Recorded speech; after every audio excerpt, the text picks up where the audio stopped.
वैसे ही हम जिस चीज़ का भी चिंतन करते हैं, वो चीज़ हमारे मन को या कह सकते हैं कि आपके दिमाग को, आपकी पूरी बॉडी को, आपके ऑरा को इफ़ेक्ट करती है। आप उदासी, परेशानी को बार-बार सोचेंगे और बार-बार उस बात को कहेंगे, तो वो चीज़ें आप अपने जीवन में अट्रैक्ट करेंगे। इसलिए इस साइकिल को ब्रेक करना बहुत ज़रूरी है। इस चीज़ को तोड़ना, ये जो चक्र चले कि बार-बार हम ऐसी चीज़ों में फँसें, बार-बार ऐसी बातें करें और उदास, कभी-कभी हार्मोनल चेंजेस की वजह से और कभी-कभी स्थितियाँ भी ऐसी होती हैं जीवन में कि हम उदास, परेशान होते हैं। बहुत सारी ऐसी चीज़ें हैं जो आप कर सकते हैं। पहली चीज़, अगर आपको ज़्यादा भय हो रहा है, एंग्ज़ायटी हो रही है, स्ट्रेस हो रही है, तो आप नहाएँ। ये ऐसा कुछ नहीं है कि इससे फ़र्क नहीं पड़ता या कोई सुनी कही बात है, ये मैंने खुद आज़माया है। दिन में 2 से 3 बार नहाएँ। नहाना नहाने की जो प्रक्रिया है, उससे जो शरीर पे जल पड़ता है, जल तत्व है, बहुत महत्वपूर्ण तत्व है, हमारे अंग का तत्व है, सृष्टि का तत्व है जल।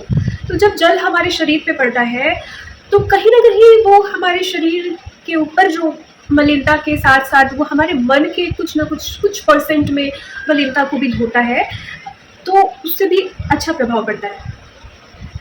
दूसरी चीज़, आप प्रकृति से जुड़ें। धूप ज़रूर लें, धूप बहुत ज़रूरी है। और आप एक चीज़ कर सकते हैं कि आप अपने रूटीन को अगर चेक करें, अगर आपका रूटीन ठीक नहीं है, कभी-कभी हो जाता है रूटीन हमारा ख़राब, अ, कभी ट्रैवल के कारण या कभी स्ट्रेस के कारण या कभी हम नहीं सँभाल पाते अपने आप को, तो कोई बात नहीं। अपने रूटीन को धीरे-धीरे, एक साथ कुछ भी नहीं हो पाता, धीरे-धीरे छोटे-छोटे टुकड़ों में ठीक करने का प्रयास करें। जैसे सुबह जल्दी उठना, सुबह उठने के बाद अच्छे से आप फ्रेश हो लें, नहा धो लें, उसके बाद धूप जलाएँ, दिया जलाएँ ईश्वर को, सूर्य को अर्घ्य दें, नमस्कार करें। आप समय निकाल के तीर्थ यात्रा पर जा सकते हैं। अगर उतनी व्यवस्था नहीं है तो आप मंदिर जा सकते हैं। अगर मंदिर भी नहीं है तो आप घर पर आप भजन कर लें, भगवान के किसी नाम को बार-बार लें, आपका मन लगे या न लगे, आप ईश्वर के नाम को लें। जिस तरह से अग्नि में दाहिका शक्ति होती है, जलाने की सामर्थ्य होती है, वैसे ही नाम भी होता है।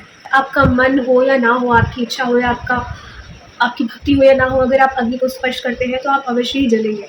वैसे ही नाम में भी एक ऐसी सामर्थ्य होती है कि आप मन आपका लगे या ना लगे, आपकी इच्छा हो या ना हो, अगर आप उसको जपते हैं, आप नाम का उच्चारण करते हैं या मन में लेते हैं, तो उससे आपको अवश्य ही लाभ होते हैं। ऐसी छोटी-छोटी चीज़ें आप कर सकते हैं। अगर आपको कोई ऐसी चीज़ है जो अच्छी लगती है और आपके लिए नुकसानदायक नहीं है, तो आप कर सकते हैं।